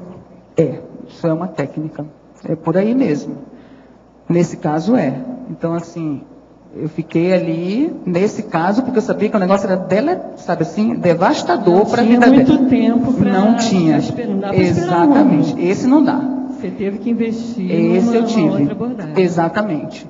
Então, tem coisas aqui, eu não tenho exemplo aqui claro na minha mente desse imutável, mas são coisas que podem esperar, tá? Mas nesse caso aí, de amizades, que a gente sabe que é devastador, que vai mudar o rumo... Que está dentro da sua casa. Exatamente. Nesse caso, ia mudar o rumo da vida dela, se eu deixasse, né? Então, eu falei, não, isso não. Isso a gente tem que dar sabe aquele corte cirúrgico?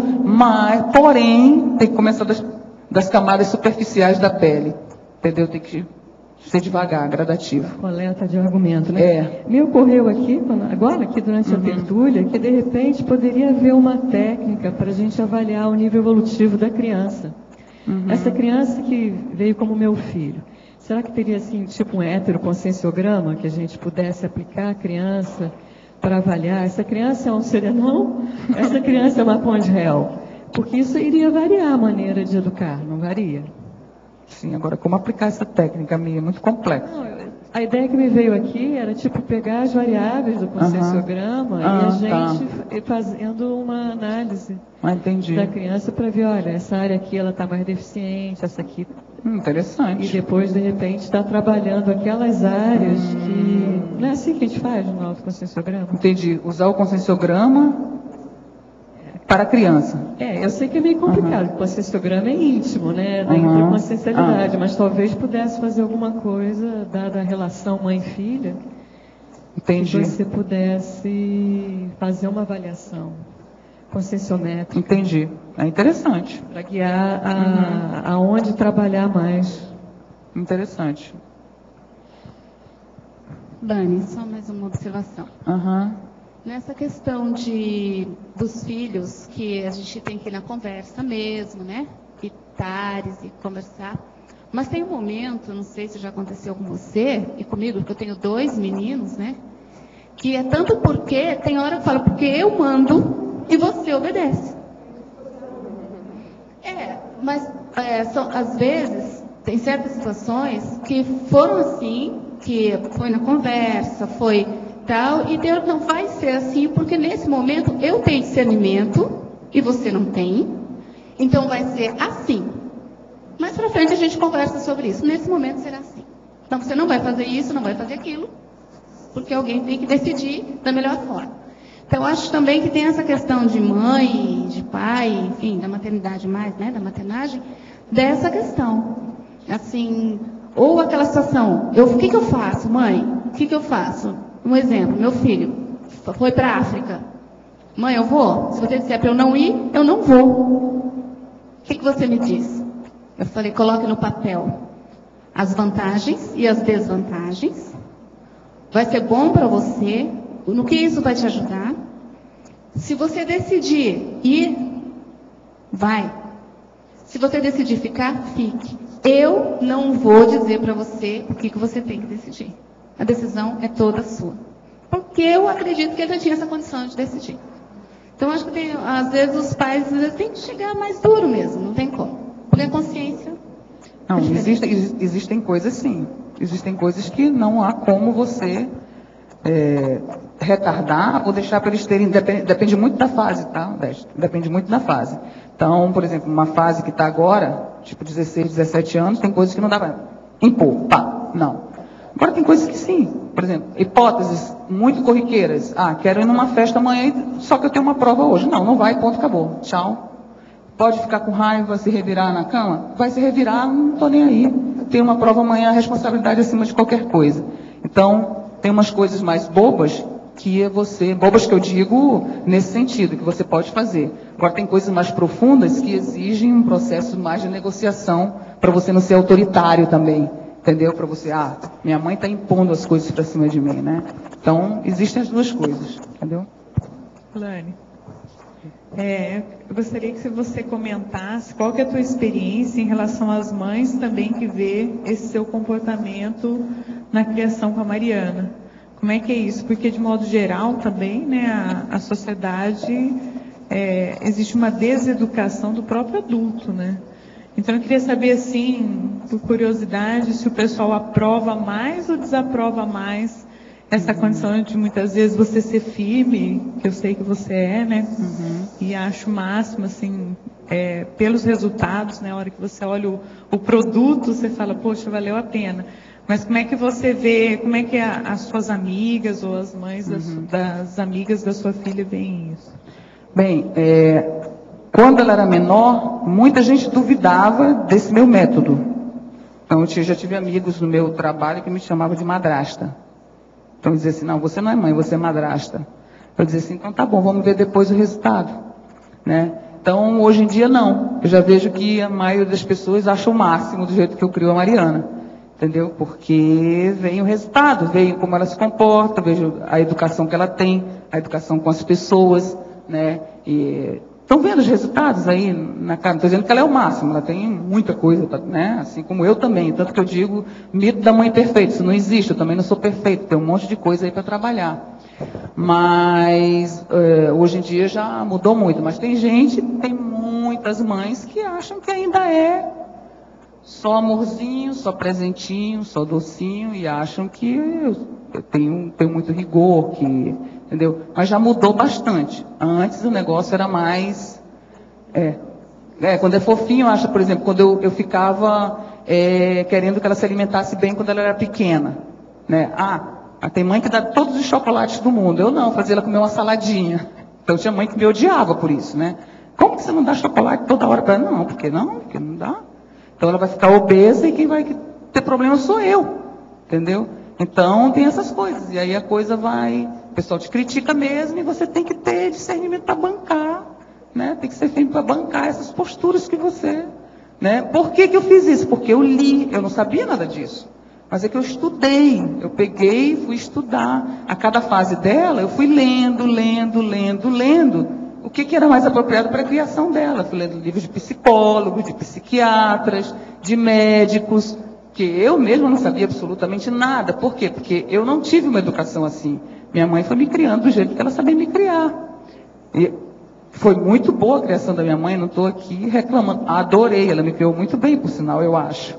Mas, assim, eu fui estudar sobre maternidade para poder criá-la. Então, se um monte de psicólogo e um monte de psiquiatra está falando que é bom criar dessa forma, eu fui aplicando e até onde eu sei está dando certo. Entendeu?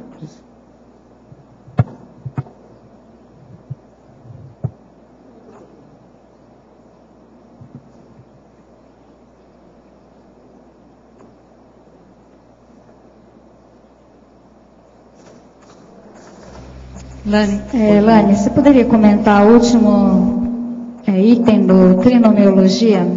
O trinômio suporte financeiro, babade, o item liberação para investimentos evolutivos. Isso aqui é o seguinte, foi quando eu conheci a Conscienciologia. Então, essa condição de eu ter, nesse período, eu já tinha meu pé de meia, e ela me demandava muito tempo. Então, o que acontece? Eu tinha secretária até o final, até sexta-feira. E aí eu precisava voluntariar, né? Depois comecei a questão da docência. Então, eu contratava uma pessoa para entrar na minha casa na sexta-feira à noite, né?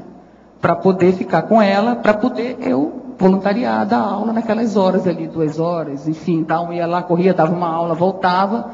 Então, eu tinha uma babá de weekend para isso, entendeu? E aí você consegue se liberar para investimentos evolutivos, para ter um tempo para estudar. Então, às vezes eu estava em casa mesmo, eu precisava ler, fazer alguma coisa mais evolutiva, né? Pensar nas coisas. E aí, exatamente, conciliar as coisas. Ou seja, eu podia estar presente, mas aquele trabalho mais hard, de estar dando comida, né? De estar dando banho, né? De levar para tomar sol, não sei o quê. Então, essas coisas não precisava, porque tinha alguém para me ajudar, né? Porque quando você é mãe, você é de 5 da manhã à meia-noite, né? Você é mãe, mais ou menos. Porque a criança não dorme, né? Ela dorme, quando você pensa que você vai descansar, não, ela quer comer. Aí quando você está descansando, ela vai tomar banho. E assim é o tempo inteiro, né? É a vida de mãe. Então, você não tem tempo para nada. E aí, a gente precisa de um apoio, de uma ajuda. E era nesse sentido, entendeu?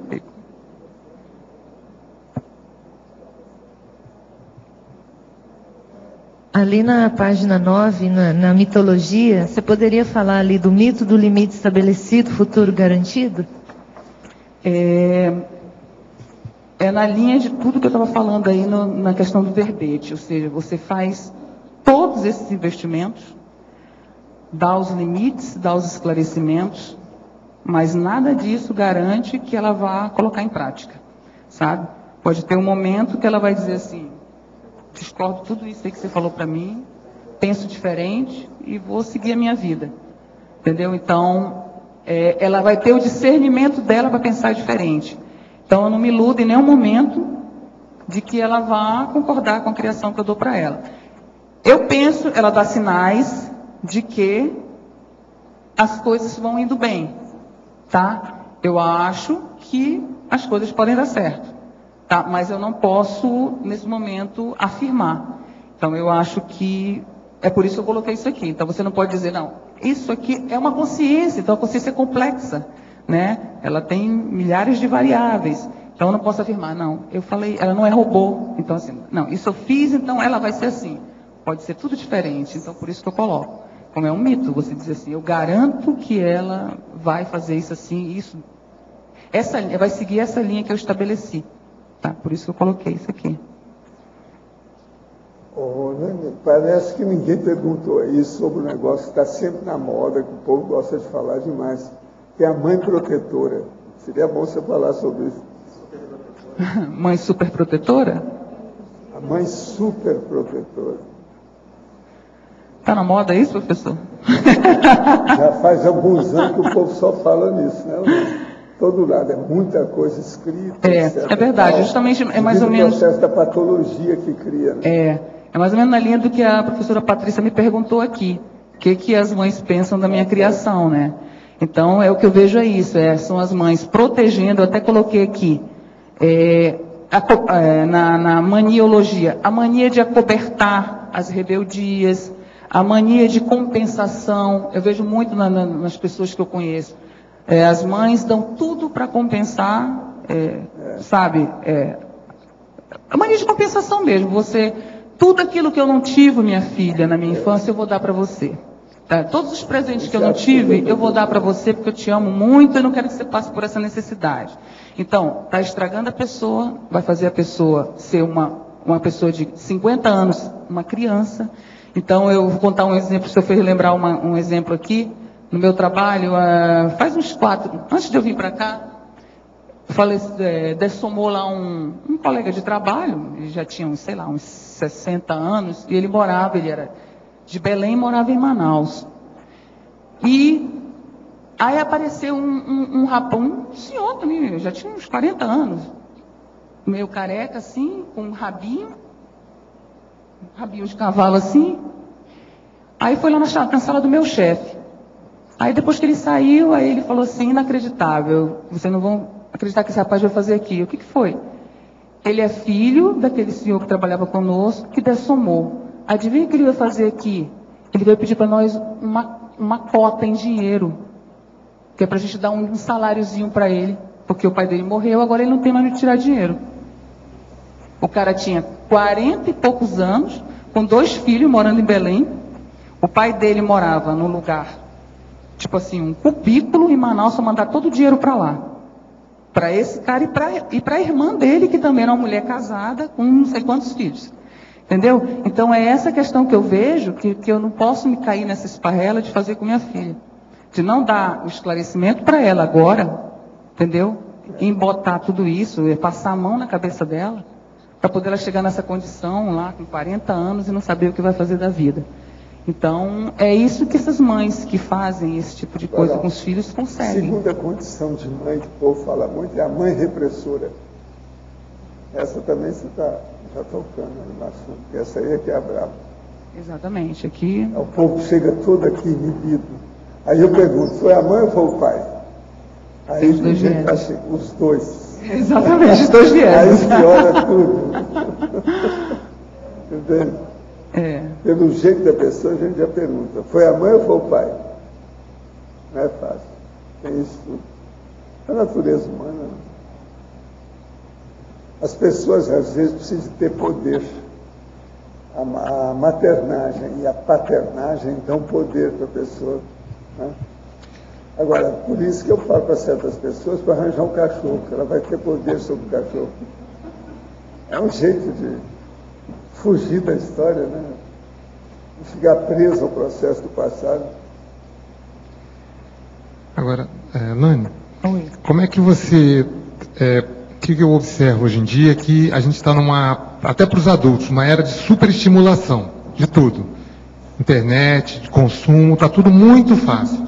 E para a criança que ainda tem, né, não é fixada, né, nas coisas ainda, como é que você trabalha, como é que você pensa que os pais devem orientar com relação a isso? A fartura, a superestimulação, assim, a quantidade imensa de caminhos que a criança pode ter, de estímulos que ela pode tomar para ela também não ficar muito perdida, vamos dizer assim, para ser um pouco mais fixada.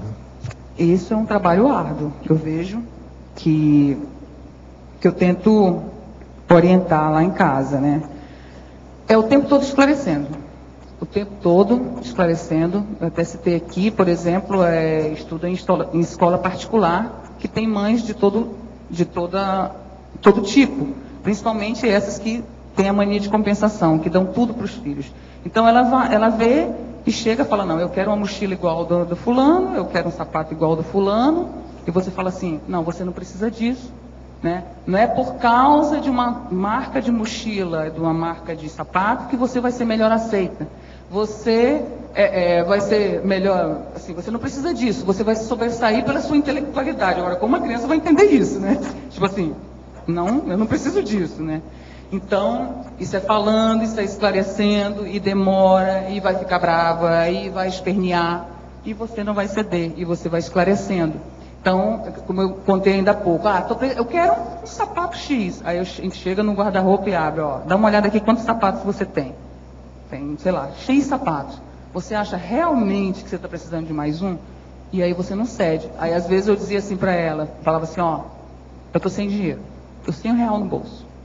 O meu cartão só vence dia tal, só depois do dia, eu lembro, eu até conto isso para todo mundo, que o dia mais feliz para ela é o dia depois do dia 26 do mês, porque é o dia que fecha a fatura do meu cartão. Então, ela dizia assim, mãe, dia 26 é o dia que a gente tira o pé da Jubajá que atola na outra. Eu falei, é isso mesmo. Então, assim, ela ficava, assim, acreditando que depois do dia 26 é que o dia que eu ia ter dinheiro para poder a gente comprar.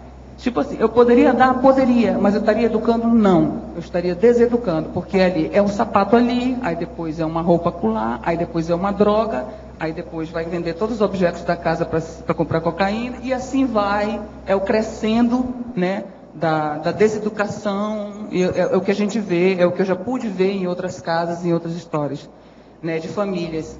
Então, e agora, eu penso que essa coisa já acalmou, já serenizou. Isso foi tipo, assim, dos 9, 10 anos até os 13. Uma fase de influência muito forte, que eu tive, inclusive, de mudar de escola. Mudar para Foz foi muito bom, porque eu vi que o padrão das pessoas aqui, nesse caso, foi um pouco menor, aquisitivo das amigas dela. Isso me ajudou muito. Então, foi um trabalho árduo. E aí vou esclarecendo, não cedendo, é reclamação, e é a vigilância mesmo, é diário. Eu falo que não é um trabalho diário, é um trabalho horário, entendeu? Então é assim, não é fácil, mas é o tempo todo, a presença. Lani, até só para reforçar isso que você está dizendo, Eu conheço a Mariana e até o dia que ela falou para mim, tia, por que a gente tem tanta coisa que a gente não usa, né? Daí ela abriu o guarda-roupa, tudo, e fez uma doação. Para que tanto sapato? Para que tanta roupa? Assim, eu achei uma atitude de maturidade. Ela saiu, ela doou e me doou para mim também. Isso aqui não me serve, vai servir para você. Tia, essa calça eu adoro, vai servir para você. Então foi muito legal que eu vi assim o amadurecimento dela e que realmente está funcionando. O seu jeito, a forma que você está colocando, ela está entendendo, ela está tendo maturidade, ela está ficando uma adulta mais consciente. Eu lembro que o primeiro problema, assim, a primeira guerra nossa com relação a isso, negócio de coisas materiais, ela tinha, sei lá, 4, 5 anos, tinha um monte de brinquedo, aí eu falei, vamos fazer uma doação. Isso foi um pé de guerra. Não quero doar, vamos fazer uma doação. Você não tem onde botar, vamos fazer. Aí vamos pegar uma caixinha, mas foi uma complicação para ela juntar uns 5 brinquedinhos ali para doar. No outro ano já foi mais fácil. Aí a partir daí, pronto. Todo final de ano a gente faz um balanço. Final de ano não, atualmente é frequente, mas quando a gente vê que tem excesso, você está usando isso? Está usando isso? Não, então vamos lá. Aí a gente junta tudo e doa. Então você já faz parte dela, não está usando. Se você não usa isso há 6 meses, você não precisa, vamos doar. Então isso já é uma rotina. Então ela vê que ela não precisa mais de excesso. Então, mas isso, imagina, olha o tempo. Sobrevive. Então assim, olha o tempo. Isso levou aí, sei lá, 8 anos, enfim. É muito tempo. Então, não é fácil.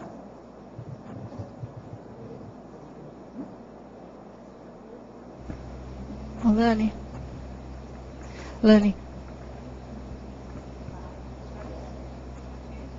Alô? Lani? Oi.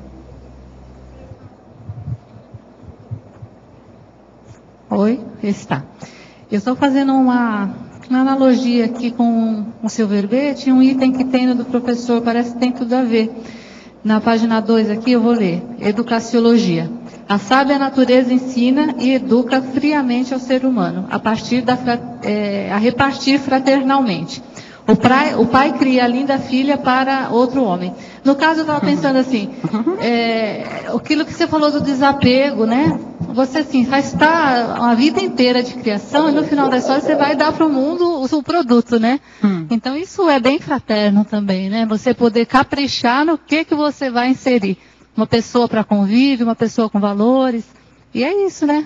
Exatamente. É um ensino, né? Uma didática de uma vida inteira. Exatamente, é isso que eu penso. Para mim é muito tranquilo isso. Eu fico feliz por estar evoluída nesse sentido, sabe?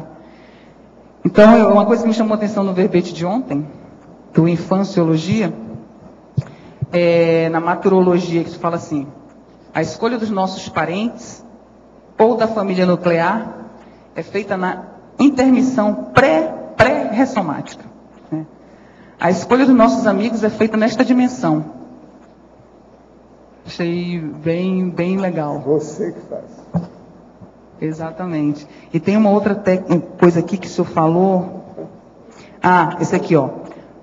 Todo pai ou preceptor deve estar preocupado, em primeiro lugar, em demonstrar ao jovem os atos de imaginar, ler, escrever e interpretar a vida. Cada pessoa é um conjunto das qualidades das outras. Somos espelhos recíprocos.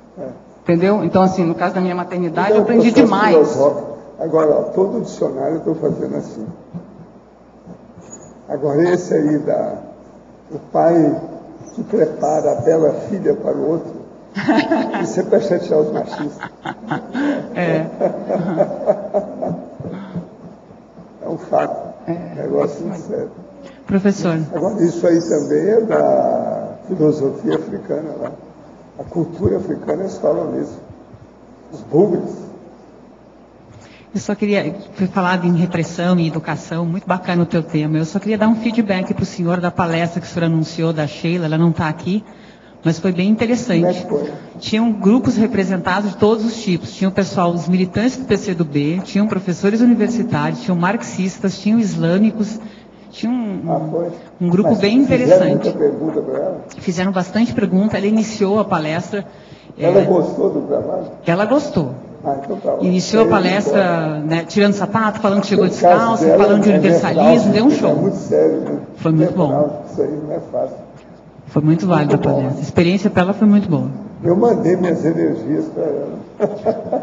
Estava bem parada. Isso aí não é todo dia, não é todo mundo. Agora, nós esperamos mais coisas de você. Você foi um sucesso. Todo mundo fazendo consulta. Mas a mamãe, isso aí não é fácil. Vamos, outros, tá certo? Os nossos comerciais, por favor. Obrigado. Hoje tivemos 40 assinaturas no livro de presença, 20 perguntas presenciais e 22 perguntas online. Temos os recados da Milena sobre o balanço existencial, a Mara sobre o Congresso de Tenepsologia, a Nilza sobre precocidade parapsíquica, a Daiane, Escola do Parapsiquismo, e o Alexandre sobre aplicação da Invex. Olá, boa tarde a todos. Gostaria de convidá-los para o curso Balanço Existencial 2013, nos dias 9 e 12 de fevereiro, aqui na Cognópolis, em Foz do Iguaçu, no período do Carnaval. Lembrando que este é o maior evento sobre programação existencial, cujo objetivo principal é fazer um balanço de vida, levantando erros, pendências, realizações, traçando estratégias para um projeto existencial, construindo um verdadeiro dossiê pessoal. Além desse planejamento, tem uma série de atividades com mais de 15 professores. Para quem tiver interesse em conhecer a programação e fazer as inscrições, pode acessar o nosso site www.apexinternacional.org. Boa tarde. Gostaria de renovar o convite a todos para participarem do primeiro Congresso Internacional de Tenepsologia e o 5º Encontro Internacional de Tenepsistas, que ocorrerá aqui em Foz do Iguaçu, no Auditório do Discernimento, de 17 a 20 de dezembro. Inicia com o curso do professor Valdo Vieira, Temas Avançado em Teneps. É um curso gratuito. Terão várias mesas, vários conferencistas, vários debates. E aqueles que não puderem estar presencialmente aqui, poderão participar online pela internet e informações através do telefone 045 3525 2652. Obrigada.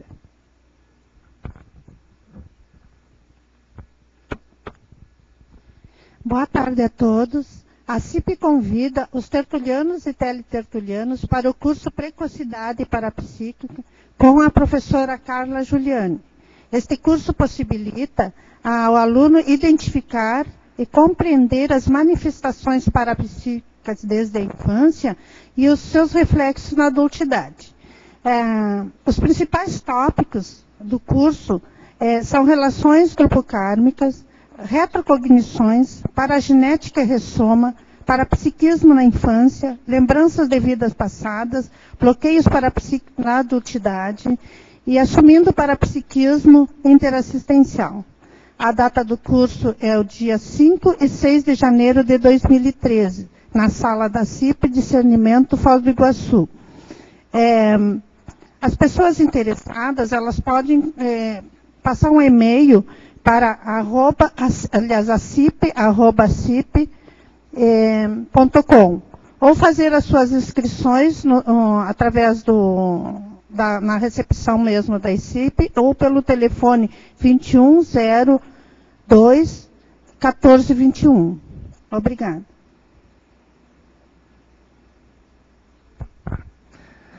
Boa tarde a todos.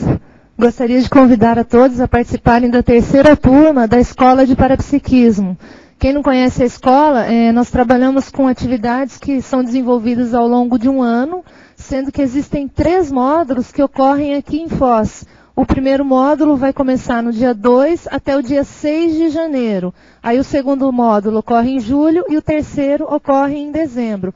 Cada um desses módulos tem a duração de 5 dias E ao longo desses dias são realizados uma série de exercícios bioenergéticos, campos com EPICONs, entrevistas com EPICONs e outros professores, e cada módulo tem uma temática específica. Em janeiro, a temática é autodiagnóstico, para que o participante possa ver o seu perfil de parapsiquismo, ver assim, o que é necessário no seu autodesenvolvimento. Então, quem tiver interesse de participar da Escola de Parapsiquismo, as inscrições estão abertas, pode entrar em contato com a recepção do CAEC. Obrigada.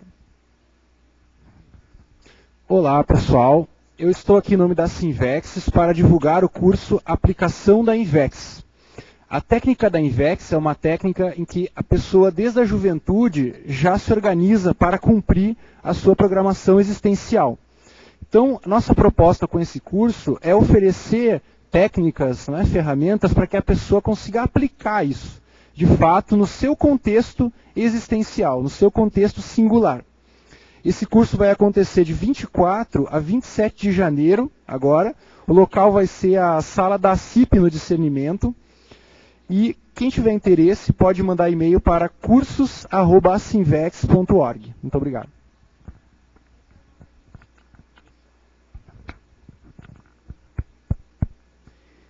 Para amanhã teremos o verbete Autoconscientização Seriexológica. A especialidade Autolucidologia, de autoria do professor Pedro Fernandes. Obrigado pela sua presença e até amanhã.